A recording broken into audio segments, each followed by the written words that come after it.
안녕하세요. 네, 에스컬레이드 하부를 보겠습니다. 네. 우리가 이 차를 들어올릴 만한 리프트가 있을까 해서 네. 예, 포기를 하려고 했는데 저는 말하기로지 마침 4.5톤까지 진짜 올릴 이게 수 크게 있는 리프트가 이렇게 있어서 이 무거운 차를 이제 몰렸습니다. 그러니까요. 2.7톤. 자, 드디어 하부를 볼 네, 수 하부를 있는 보겠습니다. 이게 먼저 전륜 부분이니까요. W25인데 자, W25. 예, 정확히 이게 W25이에요. 20원인 거예요. 네. 이렇게 이게 로어암이 A자형으로 로어암이 있죠. 이게 로어암이고 똑같은 조금 작은 그 A암이 위에 있는 게 더블 위시본이에요. 이 위시본이 아래 있고 위에 있다 해서 더블 네. 위시본이에요. 그렇죠. 위시본이 무슨 뜻인지 알아요? Y자 뼈. Y자뼈? 양 PD도 위시본 있어요? 날개뼈. 위시본 있어요, 없어요? Y자 뼈 저는 없어요. 근데 왜 다 옆구리를 있어. 만져요? 천사는 다 있어. 어? 나 아니, 있구나. 여기에 위시본이 있어요? Y자 뼈라 그러니까. 가슴이 여기 달렸나? 여기 그러면은 저는 있는 것 같습니다. 양쪽 두 개 다 그렇죠. 있지. 네. 응? 날아가야 되니까. 사람으로 말하면 네. 쇄골뼈 정도 된다. 아. 예, 쇄골. 여기 쇄골 메인. 쇄골 있어요? 여기. 새의 가슴뼈가 저렇게 V자 형태라서 네네. 예, 저렇게 해서 이제 저렇게 생긴 거를 위시본이라고 얘기를 해요. 그런데 두 개가 있어서 더블 위시본. 네. 요게 가장 전형적인 더블 위시본의 형태예요. 근데 보통 밑에 저렇게 위시본이 익룡? 예, 완전 익룡 통뼈죠, 뼈네요, 통뼈. 이거는. 그래 뭐 새뼈가 아니야. 익룡, 공룡. 다이노소 뼈야. 예. 진짜 크긴 크다. 야, 진짜 이 정도 되니까 이게 뭐 완전히 밑에가 이제 프레임이에요. 프레임 자, 위에 얹었다 그래서. 얘가 프레임이거든요. 네. 요거 있고 요거 프레임이거든요. 네, 이 프레임이 저기 밑에서 저 밑에서 올라오잖아요. 네. 뒤에서부터 쭉 와서 여기를 거쳐서 여기를 쭉 연결돼서 어디까지 가나 보세요. 앞쪽으로 여기까지 거의 범퍼 스테이가 없어요 그냥. 예? 범퍼 스테이 끝까지 프레임이 쫙 연결돼 있어요. 자, 그러니까 이 차는 지금 앞에 만약에 차가 있는 줄 모르고 예, 제동 못하고서 뒤를 그쵸. 받았다. 앞에 차의 뒤는 없어지는 거예요. 이게 완전히 이 강력 두께도 어마어마해요 지금 이게 5.6m 될 거예요. 예, 그 약간 이게 끝이 없으니까 요 H 프레임이 이렇게 강력한 프레임이 돌진을 한다고 생각을 해보세요. 와, 이 차는 진짜 운전하시는 분 안전운전 천천히 하셔야 되고요. 네, 조심하셔야 돼요. 자, 이게 다른 차를 받았을 때는 네. 다른 차의 생명을 굉장히 위협하는 거예요. 네. 또 반대로 오히려 차를 받은 게 아니라 벽을 받아버리면 본인의 생명이 굉장히 위험한 거예요. 그 충격 흡수가 안 되니까 그걸 사람이 다 받아내야 돼요. 그래서 이런 차들이 반드시 안전한 것만 아니에요. 경우에 따라서는 그렇네요. 차는 멀쩡한데 운전자는 사망할 수 있는 확률이 좀 있어요. 그래서 보통 이렇게 바디온 프레임 차를 운전을 하는데 벽을 들이받고 운전자가 별로 차는 손상이 크지 않은데 운전자는 사망하는 경우가 그런 왜냐면 거예요. 차는 손상이 없거든요. 이게 꽝 차갖고 이게 프레임이 네. 지져버리니까. 그러니까요. 범프 좀 깨졌네? 네. 그랬는데 사람은 죽어 있어. 보통 우리가 이제 복잡하니까 프레임 아니면 모노코크 뭐 이렇게 분리를 하는 거죠. 정확한 명칭은 바디온 프레임, 밀턴 프레임 뭐 이렇게 표현을 합니다. 네. 그래서 이건 뭐 서브 프레임이 있고 없고 이게 중요한 게 아니라 H자로 된 프레임이 전면서부터 후면까지 양옆으로 지지를 하고 있고 중간에 이제 가로대로 이런 차들이 험로주파를 왜 잘하냐면 H 프레임이 이렇게 뒤틀림에도 강하고요. 그리고 또 버티져주는 힘이 있기 때문에 그래서 차체 변형도 거의 일어나지 않고 또 이 프레임이 견인을 하기 때문에 4.5톤이 넘는 그런 뭐 캐러반이라든지 보트 같은 것도 끌 수가 있고 모노코크 같은 경우에는 강성이 안 되니까 차체 변형이 온다든지 아니면 제대로 못 끈다든지 하는 문제가 생기는데 이런 프레임 바디 같은 경우에는 강력한 결인력을 장점으로 하죠. 대신 뭐가 안 좋다? 승차감이 안 좋죠. 승차감만 안 좋은 게 아니라 주행 성능도 대체적으로 유니바디에 비해서 떨어질 수밖에 없어요. 일단은 무거운 게 무게를 차지하고 있으니까 여기에 부분 모노코크 바디에 강성을 보태갖고 만든 게 이제 모노코크 바디거든요. 그렇죠. 그러니까 이 무게가 다 모노코크 바디에 들어가 있는 게 아니에요. 그렇죠. 요거의 일부만 적재적소에 강성을 보강한 거기 때문에 맞아요. 얘보다는 모노코크 바디가 훨씬 가볍고 네. 그렇기 때문에 효율적이죠. 효율적이죠. 네. 네. 그렇기 때문에 같은 동력 성능이라면 엔진 성능이 같다면 그렇죠. 전체적인 동력 성능은 뛰어날 수밖에 없는 거죠. 자, 예전에는 이런 방식밖에 못 만들었어요. 그러니까 초기창기에는 다 이 바디온 프레임이었어요. 왜냐하면 그때는 모노코크를 만들 수 있는 기술이 안 됐어요. 그래서 지금 프레임 바디냐 모노코크 바디냐를 놓고서 모노코크는 약하다, 프레임은 강하다, 뭐 이런 편견이 생긴 게 한 80년대까지만 해도 CAE로 자동차를 설계를 안 했기 때문에 모노코크에서 취약점이 어딘지, 그리고 어디를 강성을 보완해야 되고 무조건 기가스틸을 바른다 그래서 자동차가 강성이 좋아지는 게 아니라 약한 부분이라든지 보완해야 될 부분, 이런 어떤 요소 족쇄에 잘 설계를 해야 되는데 이걸 시뮬레이션 할 수 있는 기술이 없었어요. 그러다 보니까 모노코크를 만들어 놨는데 충돌했을 때 그냥 막 우그러진다든지 승객을 제대로 보호를 못한다든지 변형이 일어난다든지 이런 문제가 생겼던 거예요. 그러니까 초창기 모노코크가 워낙에 완성도가 떨어져서 프레임 바디가 무조건 좋고 모노코크는 무조건 약하다, 이런 편견이 생겼는데 지금은 그렇지 않아요. 네. 지금은 얼마든지 컴퓨터 시뮬레이션을 통해서 보완돼야 될 점, 약점 이런 것들, 그 다음에 어느 부분에 높은 강도의 스틸을 써야 되는지, 어느 부분은 뭐 마일드하게 써야 되는지, 이런 것들을 전부 다 값을 내서 조합을 할 수 있기 때문에 현재 더 가벼우면서 강성면에서도 뭐 크게 부족하지 않은, 물론 프레임 바디에 이런 어떤 강력한 구조까지 다 보완할 수는 없어요. 그럴 수는 없지만 승차감을 제대로 가져가면서 주행 성능도 안전하게 가져가면서 승객도 보호할 수 있는 효율적인 유니바디 시스템이 지금은 구현이 돼요. 네. 그러니까 지금 이런 차들 같은 경우가 점점점 없어지고 있는 겁니다. 그러니까 이런 프레임 형태는 예전부터, 초창기부터 이런 식으로 구성이 됐다고 보시면 돼요. 네. 예전에는 그냥 이렇게 프레임에다가 주요 장치들 얹어놓고 캐빈 룸만 얹는 그런 상태였기 때문에 예전 차들 사고 나면 어떤 장면도 있었냐면 이 프레임은 남아있고 캐빈만 날라가. 그런 경우도 있었어요. 진짜로. 왜냐면 캐빈룸을 프레임에 볼트온 시키는 방식이거든요. 그렇죠. 근데 차 안에 있는 사람들이나 뭐나 그래도 무게가 있으니까 이 프레임은 벽을 쾅 받아서 멈췄는데 근데 위에 있는 하중은 날아가는 그렇죠. 거지. 분리가 돼가지고 그런 경우도 예전에는 있었어요. 예전에는 이게 그 캐빈, 지금은 이제 캐빈하고 이렇게 접합 기술이 이제 좋아져서 그런 일이 없죠. 예전에는 이제 그런 일들도 있었고, 또 모노코크 바디 같은 경우에는 완전히 막 아코디언처럼 찌그러져서 정말 사람들에게 극악의 공포를 주기도 했었는데 지금 모노코크 바디는 캐빈룸을 잘 보호합니다. 그래서 승객석에는 UHSS강 이상의 고강도 스틸을 쓰기 때문에 프레임 바디에 비해서 결단코 승객을 보호하는 능력이 떨어진다, 이렇게 보기가 어려워요. 네. 예, 물론 뭐 어느 게 더 강하냐 뭐 이런 거는 상황에 따라 다릅니다. 이런 차들은 충돌 대비 차체 손상은 덜한데 이런 거예요. 그러니까 아까도 말씀드렸듯이 더 약한 차랑 충돌했을 때는 그 약한 차의 손상이 너무 크고, 그래서 상대편 운전자나 상대편의 차량에 데미지를 너무 많이 주고, 또 강한 벽이나 강한 장애물에 부딪혔을 때는 차의 손상은 덜한데 그 충격이 운전자에게 가니까 운전자가 뭐 장기 손상이라든지 뭐 이런 걸로 인해서 더 치명상을 입을 확률이 높아요. 그러니까 무조건 잘 부셔지는 차가 좋은 거 아니고 무조건 잘 버티는 차가 좋은 게 아니고 경우에 따라서 다르지만 용도에 따라서 요거는 장점이 될 수도 있고 단점이 될 수도 있고. 그래서 이런 프레임 바디를 운전하시는 분은 누구에게 위협이 될 수 있을지 모르니까 그렇죠. 상대방이 위협이 될 수도 있고 나한테 위험이 될 수도 있고 좀 안전하게 매너 운전하셔야 돼요. 매너 운전, 조심 운전 하시는 거를 추천드립니다. 나 너무 강한 차 타고 있으니까 다 비켜 이렇게 하시지 마시고 배려하셔야 돼요. 이런 차가 경차와 충돌을 한다 그러면 진짜 경차 운전자는 정말 위험해요. 정말 위험합니다. 그래서 이런 큰 차나 프레임 바디, 강력한 이런 프레임을 가지고 있는 차들을 운전하시는 분들은 인격적으로 좀 성숙하신 분들, 그다음 도덕적으로 조금 좀 존경받는 분들이 좀 하셨으면 좋겠어요. 물론 다 그런 분들이실 거예요. 예.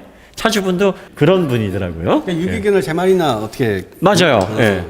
예, 그런 분들이 강아지를 3마리를 키우시는데 다 유기견. 다 유기견 한꺼번에 어디서 들고 오신 것도 아니고 이번에 한 마리 야 불쌍하네 집어오시고 다음에 또 한 마리 집어오시고 그래서 3마리가 됐다고. 그러면서 이 차를 선택하실 정도. 그래서 그 개를 데리고 오니까 야 얘는 너무 큰데 응? 그 승용차에 태우기가 너무 힘들구나. 그래서 구입했어요. 그렇죠. 그러니까 그렇게 인격이 좀 좋으신 분들, 이런 분들이 이런 차를 안전하게 운행하시면 좋죠. 와, 진짜 프레임이 이 차는 바디온 프레임 중에서도 진짜 장난 아니네요. 이 정도 되니까 매니아들이 생기는 것 같아요. 이 앞에까지 와. 에스컬레이드랑 사고 나는 차들은 정말 피해 다녀야 되겠어. 네, 멀리서 보면 이게 피하세요. 그 차간 거리 많이 띄우시고요. 뒤에서 오면 네. 확 도망가세요. 길을 느껴드리세요. 알겠습니다. 먼저 가십시오. 터드려야겠어. 자, 그 다음에 스테빌라이저가 와 이거 뭐 가래떡 수준을 넘어서 가래떡. 애기 야, 팔뚝만 하네요, 진짜 진짜 애기 팔뚝. 좋다.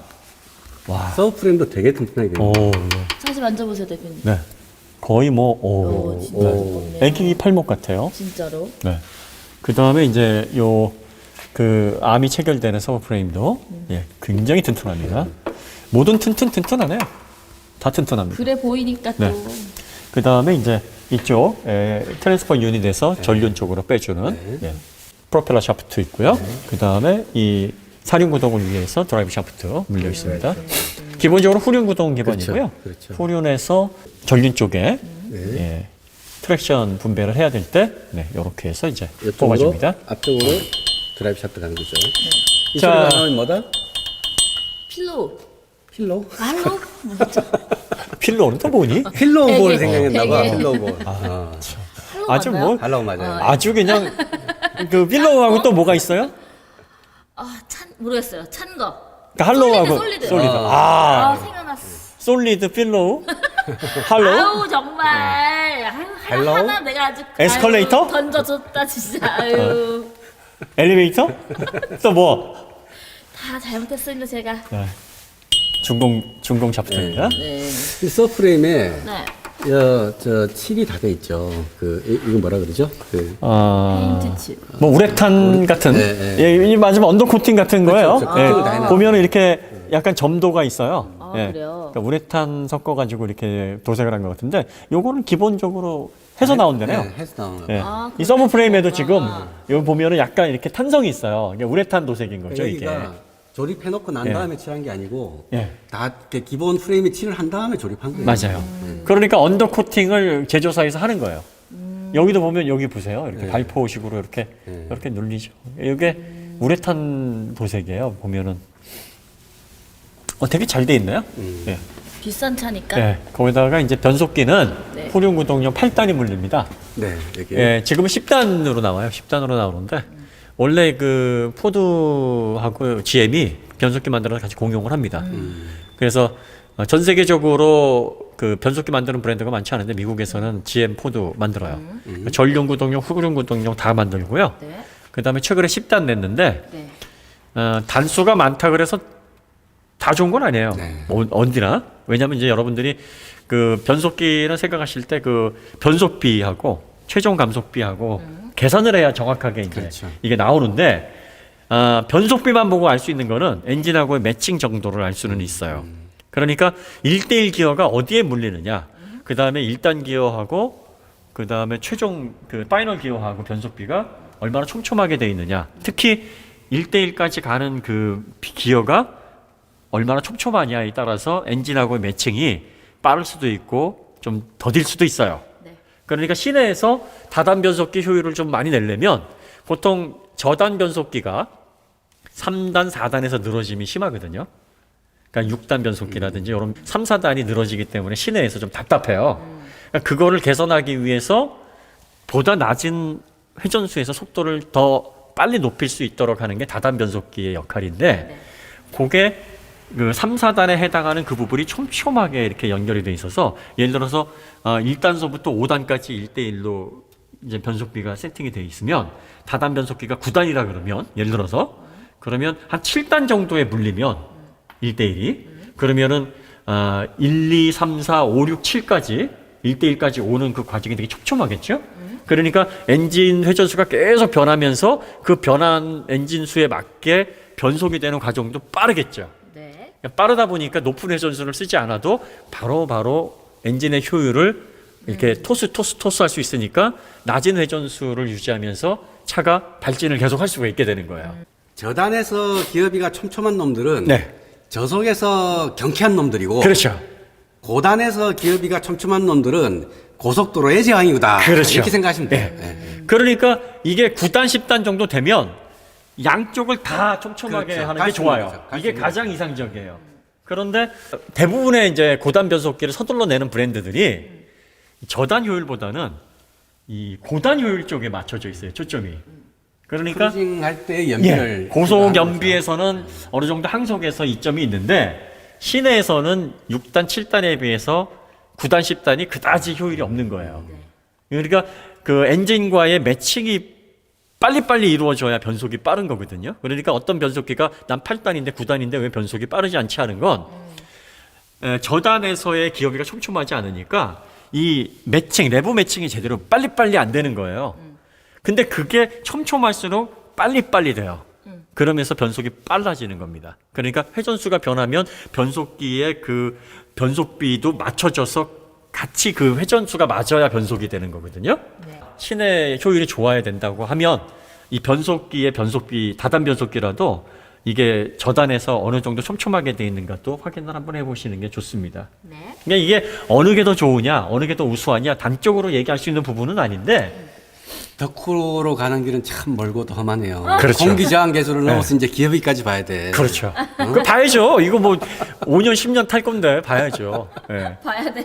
그래서 그 GF 전용 구단 9단이 네. 출시하자마자 욕을 뒤지게 먹는 게 뭐냐면 중립으로 자꾸 기어 빠지는 문제, 피가 해제되는 문제 이런 결함도 그거는 있지만 결함이네요. 예. 네. 9단인데 1대1 기어가 5단에서 물려버려요. 이러니까 엔진하고의 매칭이 빠르지가 않은 거예요. 시내 구간에서는 예. 저 뭐야 8단이나 뭐 차이가 뭐 있어? 뭐 이런 없어요. 느낌이 예. 드는 거죠. 8단이 아니라 이건 뭐 6단 변속기하고 차이가 없는 거예요. 그러니까 이게 9단인데 왜 이러지? 그리고 파이널 기어가 뭐 8단이 0.58대 1, 그거는 이제 9단이 고속- 0.48대 1인데 물론 이게 그 디퍼런셜의 최종 감속비랑 같이 묶어져서 곱해봐야 계산을 해야 되기 되니까. 때문에 이게 무조건 이게 낮다 그래가지고 효율이 낮은 건 아닌데 어쨌든 간에 위로 늘렸다는 거예요. 위로 보면. 그러니까 그거는 예. 고속도로 100km 정속 주행할 때 그렇죠. 2000rpm까지 쓰지 말고 그렇죠. 한 1200rpm으로 그냥 연비 주행하고 가세요.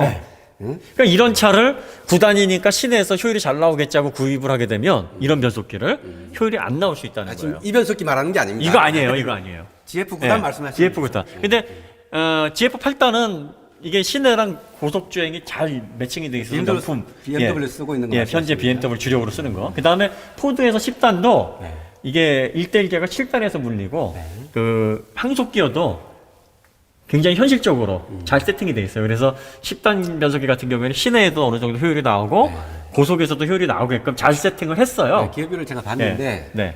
얘도 지금 8단인데 네. 지금 신형은 10단이고 얘는 네. 8단이잖아요.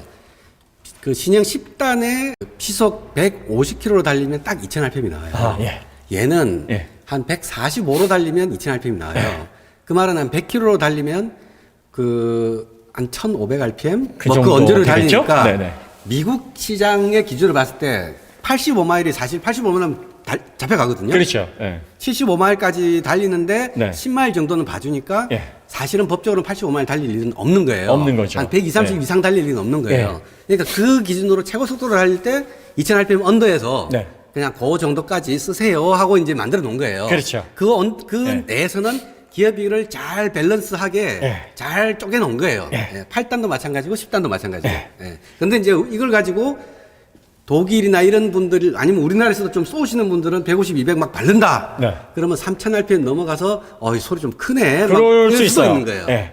그러니까 이제 어떻게 보면은 우리나라에서도 뭐 이런 변속기의 세팅이 요게 맞기는 해요. 사실 독일보다는. 맞는 거죠. 네. 맞는 거죠. 그러니까 요 정도 세팅. 그러니까 포드에서 세팅하는 게 사실은 좀 현실적이에요. 그래서 도심하고 어느 정도 크루징 10단이면 이제 크루징 영역도 좀 확대가 돼 있으니까 좋고 8단은 이제 크루징 영역에서는 약간 좀 부족함을 느낄 수 있겠죠. 어쨌든 캐딜락에 여기 들어가는 10단 변속기가 완성도는 괜찮습니다. 그러니까 두루두루 쓰기에. 그래서 여러분들이 다단 변속기라 그러면 무조건 다단이니까 무조건 좋아하고 덥석 무지지 마시고 단수가 많다고 예. 무조건 좋은 건 아닙니다. 기어비가 어떻게 세팅이 네. 됐는지 어느 영역에서 그렇죠. 잘게 쪼개져 있고 예. 마지막 파이널 최종 단수의 의미는 뭔지 그렇죠. 그거를 한번 되새겨 볼 필요는 있죠. 계산을 좀 복잡하게 해야지만 최종적인 효율을 알 수 있는데 단순히 여기서 말하는 건 엔진하고의 매칭입니다. 그래서 변속 속도가 촘촘할수록 빠르게 느껴져요.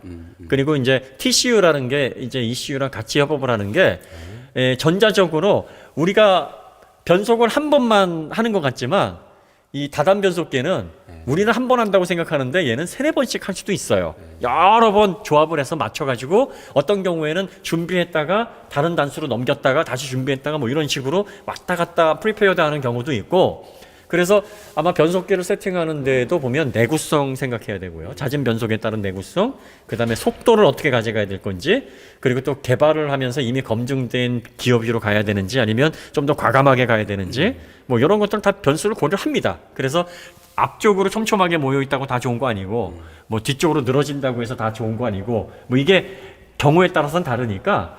하지만 가장 밸런스가 좋은 건 시내에서도 효율이 잘 나오려면 좀 그 3, 4단 늘어지는 6단 변속기에서 좀 촘촘하게 짜여져 있는 게 좋기는 해요. 그 다음에 크루징에서도 좋은 효율이 나오는 변속기가 좋은데, GM에서 만든 10단 변속기가 여러모로 괜찮다는 평가를 받고 있긴 합니다. 양쪽을 네. 다 평형을 잘 잡았다, 네. 잘 조화를 시켰다. 그럼 뭐에 8단인데.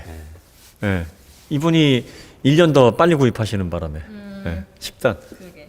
근데 뭐 다단 변속기 다 좋은 건 아닌 게 뭐냐면 이것도 고장 나면 수리비 억수로 들고. 근데 어쨌든 어쨌든 자, 지금은 이제 기어 단수에 대해서 기어비에 네. 대해서 말씀드렸는데, 그 기어비를 또 제대로 활용하려면 네. 악셀을 밟았을 때 얘가 고RPM으로 확 올려준다든지 네. 이런 티슈의 조작이 있어야 되거든요. 그렇죠. 근데 얘는 아까 운전해 보니까 네. 악셀을 훅 밟고 정말 잊지 않으면 네. 고RPM을 얘는 웬만하면 안 쓰려 그러더라고요. 더군다나 얘가 엔진이 OHV인데 네. OHV가 고회전 엔진이 아니에요. 네, 그래서 그 낮은 회전수에서 토크감을 높이는 어떤 그거고, 이제 배기량 대비 그렇죠. 이 블락을 좀 적게 가져가려는 목적의 엔진이기 때문에 아마 그렇게 반응이 돼 있을 거예요. 빠릿빠릿하지 않게. 승차감도 그러고 네. 엔진 반응도 그러고 네. 그냥 유유자적하게 룰루랄라 그렇죠. 하고 네. 타면 즐거운 차인데 네. 확 조져야지 이런 분은 사지 마세요. 그렇죠. 네, 네. 예. 엔진 사운드는 멋지더라고요. 사운드는 멋져요. 네, 사운드 정말 멋집니다. 자, 그래서 이제 이렇게 가고요. 드라이브 샤프트가 이쪽으로 쭉 나갑니다. 이제 뒤쪽으로. 진짜 좋다. 자, 고개. 좀 밀어보죠. 카메라를 가져와야 되지 않나요? 끝입니다. 여우에 올리면 되겠네. 왜? 양 PD. 속이 꽉 찬 것 같아. 이게 드라이브 샤프트. 이거 봐봐. 이게 통센가 봐. 왜 웃어? 봐봐. 난못 치겠다. 손이 안 닿아? 네. 아, 고모님 다요? 닿겠다. 드라이브 샤프트가. 오, 진짜 두껍다. 네, 진짜 와. 두껍네. 이거 대표님 손으로 한번 잡아보세요. 동그랗게. 야. 야, 이렇게 넓신 이게 어떻게 표현이 어마어마하네요.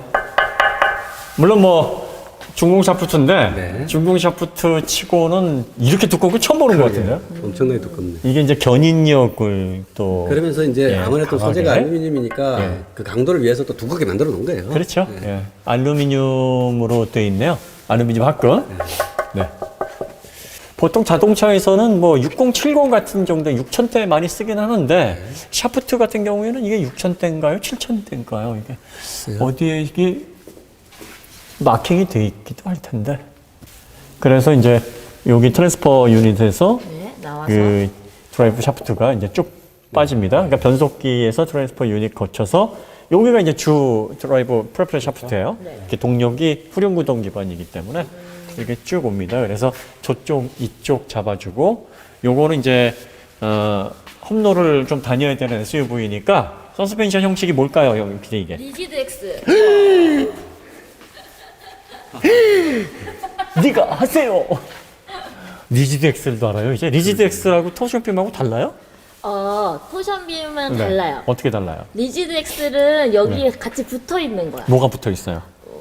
거기까지는 모르겠고 네. 여튼 여기 한꺼번에 붙어 있는 거. 한꺼번에? 동력을 전달해주는 뭐 알면 됐지 뭐. 리지드 X 기억했잖아요. 네가 하체해라. 맞았어요? 너 구독자님들 너무 실망시키지 마라. 네가 이러면 구독자님들이 이거는 안 돼, 이러면 안 돼, 막 이런단 말이야. 리지드 X 며칠 전에 봐서 그래. 자, 이게 5링크인데 네. 왜 5링크일까요? 5개의 링크니까 5. 5개 링크 한번 쉬어보세요. 링크가 어디 있나? 봅시다. 네. 나 링크 생각 잘 못하는데. 하나. 네. 어디가 하나요? 잠깐만 내가 한번 볼게요. 몰라. 한번 해봐요. 됐어. 대표님이 뒤에서 웃는 순간 다 망한 거야 이거. 아니. 실망 해봐. 안 할 거야. 자, 어디가 쉬어봐요. 5 링크입니까?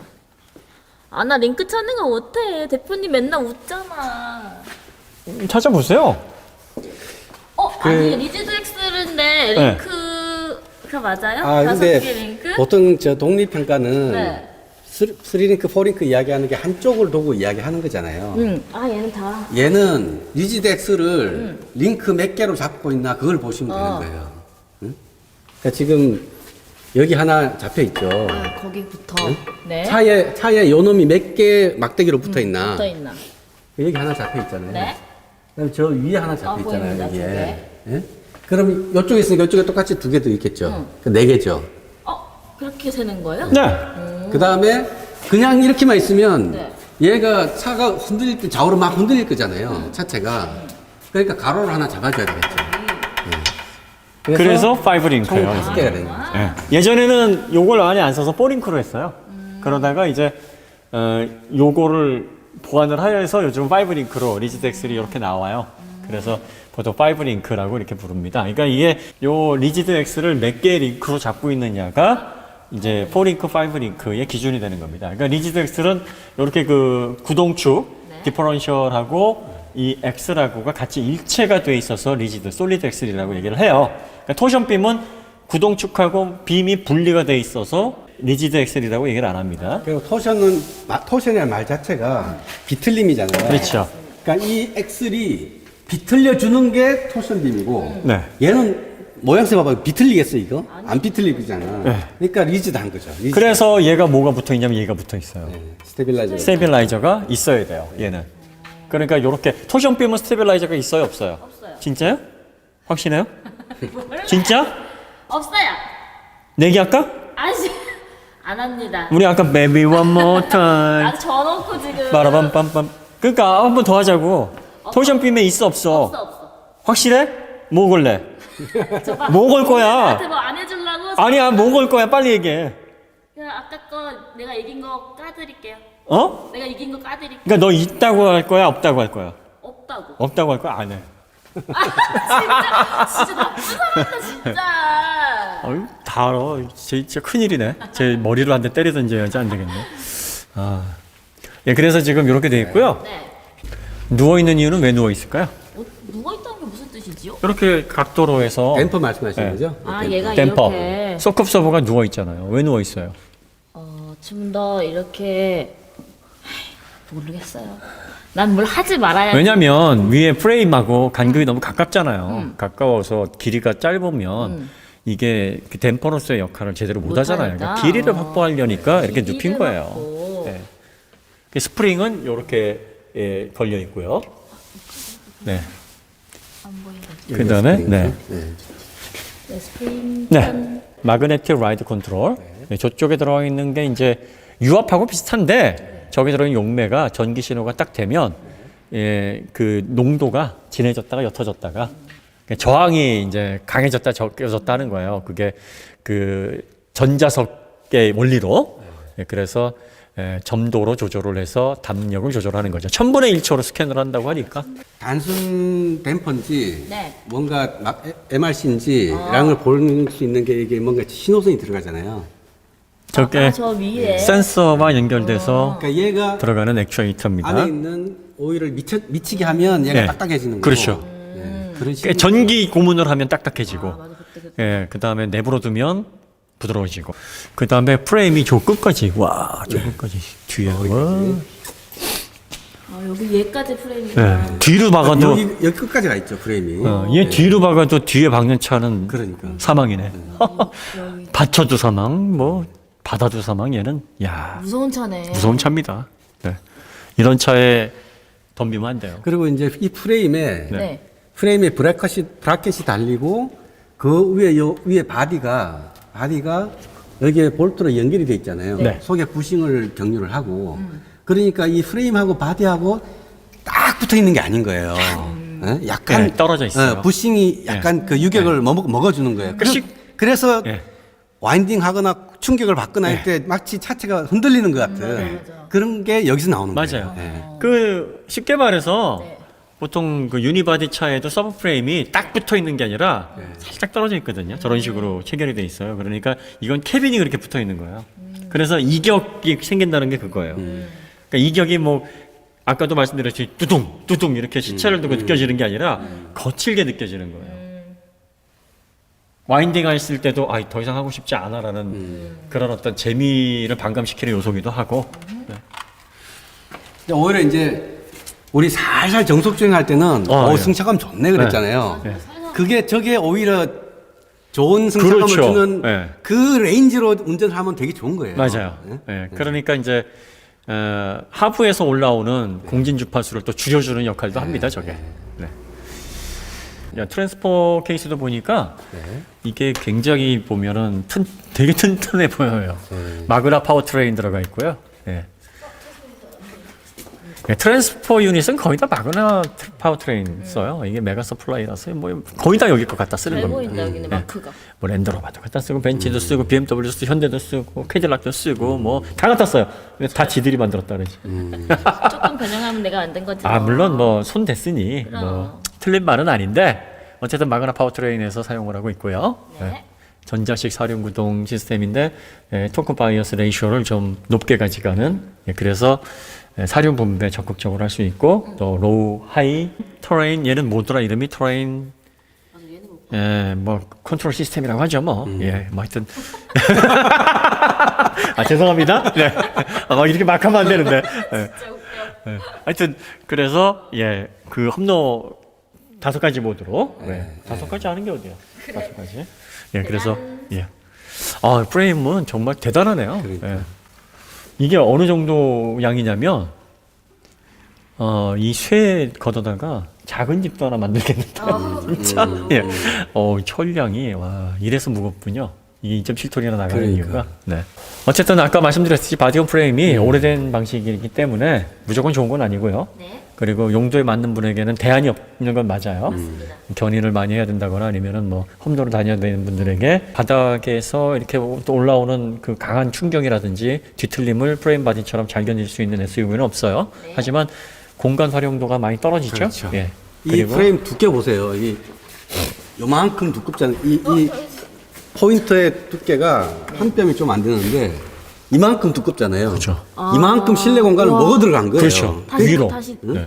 이만큼. 그러네요. 그러니까 앉아 있으면 지붕이 머리에 닿으려 그렇죠. 이 큰 차가. 유니바디면 저만큼이 내려오는 거예요. 그렇죠. 실내 공간이 네. 그만큼 자, 그러면 넓어지는 거죠. 저게 한 15cm 정도 돼 보이는데 한 10원씩 더 돼요. 더 돼요? 한 18 17, 7, 8? 그러면 전체 면적 대비 최적 구해봐요. 어마어마한 그러니까. 면적이에요. 그러니까 자동차로 따지면 가뜩이나 좁은데 이게 넓게 안 느껴지는 이유가 바로 그거예요. 그래서 이 에스컬레이드가 숏바디가 인기가 없는 게 이런 구조적인 문제를 가지고 있는데 특징을 가지고 있는데 이게 숏바디면 7인승이면 뒤에 짐 실을 공간이 없다. 그치. 그래서 그래서 롱바디가 굳이 그 그레이로 임포트로 수입을 하시려는 분이 계실 수밖에 없는 거예요. 그렇죠.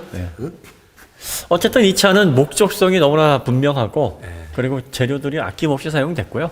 그다음에 알루미늄 합금이 여기 사용됐어요. 링크는 뭐 레어 한 대 사용.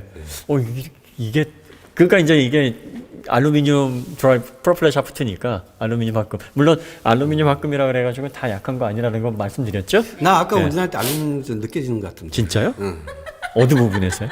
미세한 주파수가 다르더라고. 주파수가.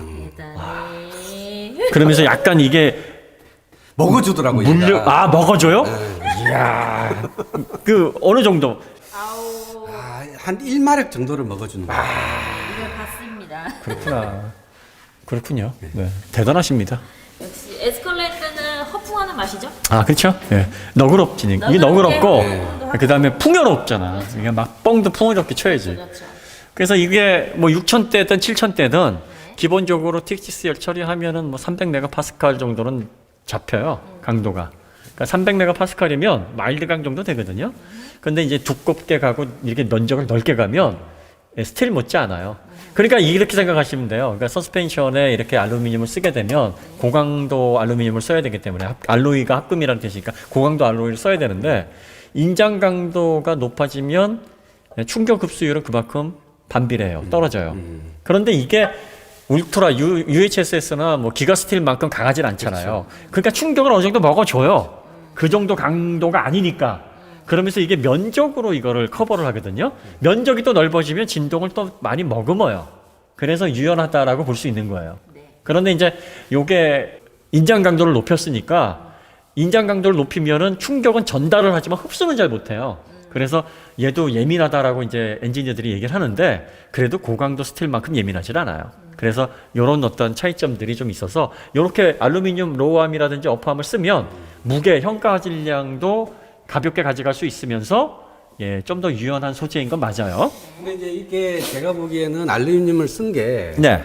보통 후륜구동 보면 흔히 이제 그 90탄이라고 하는 고무 네. 댐퍼 여기 달려 있거든요. 그렇죠. 얘는 그냥 유니버스 조인트로 그냥 딱 붙여놨어요. 그러니까 얘가 응? 얘가 실제로 살짝 먹어주는 거예요. 먹어주면서 네, 네. 그 댐퍼 그 역할까지 하는 거야, 살짝. 이 댐퍼까지도 역할을 해주는 거예요. 그래서 아까 네. 그래서 내가 먹어주는 것처럼 느꼈구나. 얼마를 먹었어요, 도대체? 네? 얼마를 드셨어요? 진짜 다르다 싶더라고. 하여튼 뭐 그렇습니다. 네, 네. 예. 그런데 이렇게 보고 나니까 보고 나니까 이해가 네. 돼요. 이게 이렇게 돼 있구나. 그렇구나. 자동차에는 완충하는 댐퍼 스프링 이펙트가 굉장히 많아요. 심지어는 휠하고 허브 쪽도 스프링 역할을 하는 그런 이펙트를 줘요. 충격 흡수를 아주 각 부분에서 다 합니다. 변속기가 걸러내죠. 또 이 드라이브 샤프트에서 전달되는 거 이쪽에서 또 뭐 다 걸러내죠. 이 암에서 걸러내죠. 또 스프링이 걸러내죠. 서쿠 저거 걸러내죠. 다 걸러낸단 말이에요. 그 다음에 타이어 걸러내죠. 그러다 보니까 이 느낌이 운전자에게 전달이 될 수가 없어요. 네. 그러니까 이게 소재를 보지 않고서는 네. 도저히 모르는 거예요. 보니까 그렇게 말을 붙여서 해석을 하는 거지. 그렇죠. 아, 그래서 이게, 그리고 또, 댐퍼가 90탄이 없네. 없으니까 그러니까. 이게 먹는 거구나. 이런 그런 해석인 예. 거죠. 뭐. 그러니까 역학적으로 얘기를 하는 거지. 근데 뭐 합으로는 뭐, 네, 이 정도면 될 것 같습니다. 어쨌든 뭐 특이한 차네요. 네. 하부에서 제일 인상 깊었던 거는 피해 다녀야 되는구나, 이 차는. 아, 이 차는 피해 다녀야 됩니다. 그리고 콘크리트 벽에 박으면 운전자도 예, 조심하셔야 됩니다. 조심하셔야 예. 됩니다. 이게 충격을 안쪽으로 이게 진동이 막 진동 주파수가 엄청 올 것 같아요. 이게 경우에 따라서는 안전하고 경우에 따라서는 되게 위험한 차일 수 있어요. 그러니까요. 맞아. 네. 하여튼 조심 운전하시기 바랍니다. 네. 그럼 엔진 룸으로 가겠습니다. 네.